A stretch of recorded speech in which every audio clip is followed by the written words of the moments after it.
Monsieur le Premier Ministre, Your Excellencies, honorable members of the jury, distinguished chairman, Mr. Bellboy, I hope your timekeeping internship is going well. Dear members of the opposition, it's still a bit too early to tell whether you're half empty or half fulls.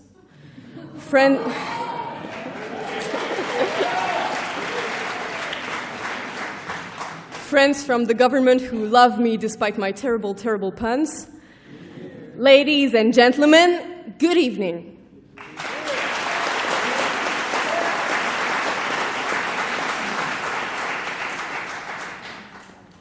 Imagine you're Minister of Foreign Affairs, let's say. You wake up, you go on Twitter one day and you read this.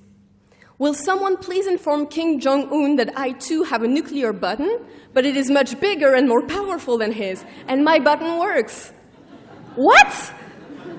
This is an actual tweet that got actual real-life consequences. Are we going to tweet declarations of war? Are you kidding me? How did we come to this situation where this tweet, again, could pass as a legitimate political discourse?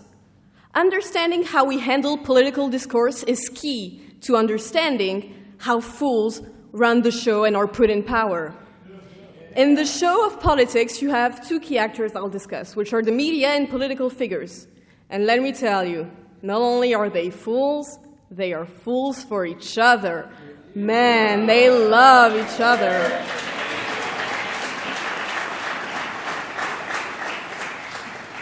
I will first discuss how the new media and their foolish show shape political opinion. In the second part, I will explore how politicians are unfortunately stuck in a cycle of infotainment which has them acting like fools. On to my first point. You might say, well, it's easy, just don't put fools in power, what are you doing? But it's not that easy to spot a fool in our current treatment of information.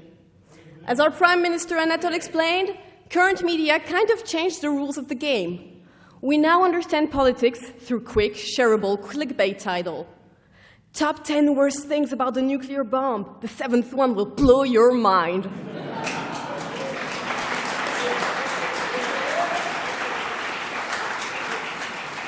We now need memes to understand politics, and people get confused, which I get. Yes, go ahead. Why would we elect fools to run the show? Now, this is exactly what I said. It's not easy to spot a fool. Unfortunately, people tend to get fooled by fools because the system in place favors them.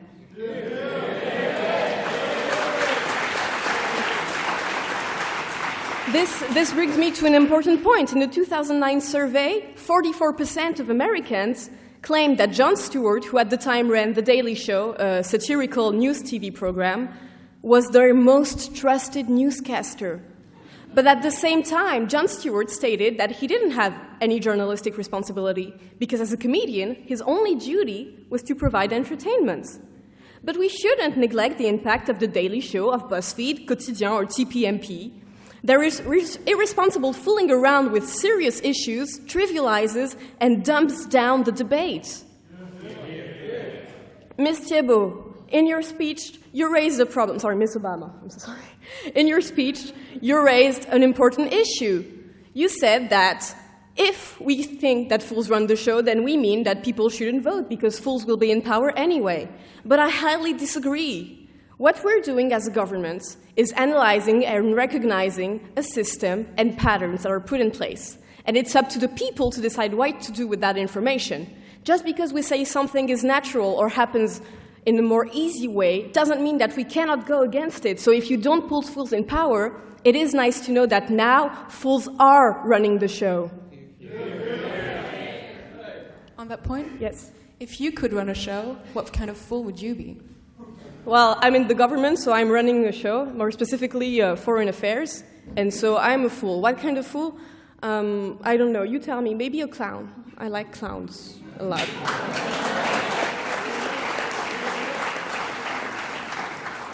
Ms. Bonin, being the queen of fools doesn't make you any better than them. It just makes you a fool also. You know, you say that you're not so sure you're a fool because your goal is to have a public, but your goal is not to do good movies. Again, you're irresponsible. You're lacking judgment. On to my next point. As Randy showed, fools want to stay in power, and the only way to achieve that nowadays is to keep playing the game of infotainment.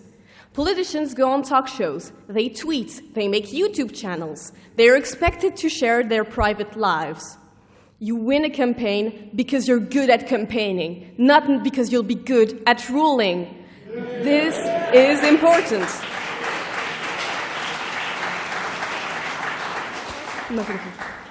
And fools are better at elections, because guess what? If you don't know what you're doing, then no one can anticipate your moves.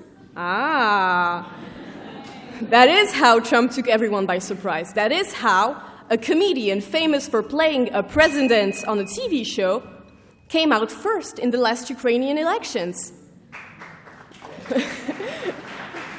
But remember, ladies and gentlemen, remember, a showman is not a statesman. And then, well, then re-election becomes top priority. Honestly, I feel like at this point, Anatoly's spin doctor knows him better than his wife does.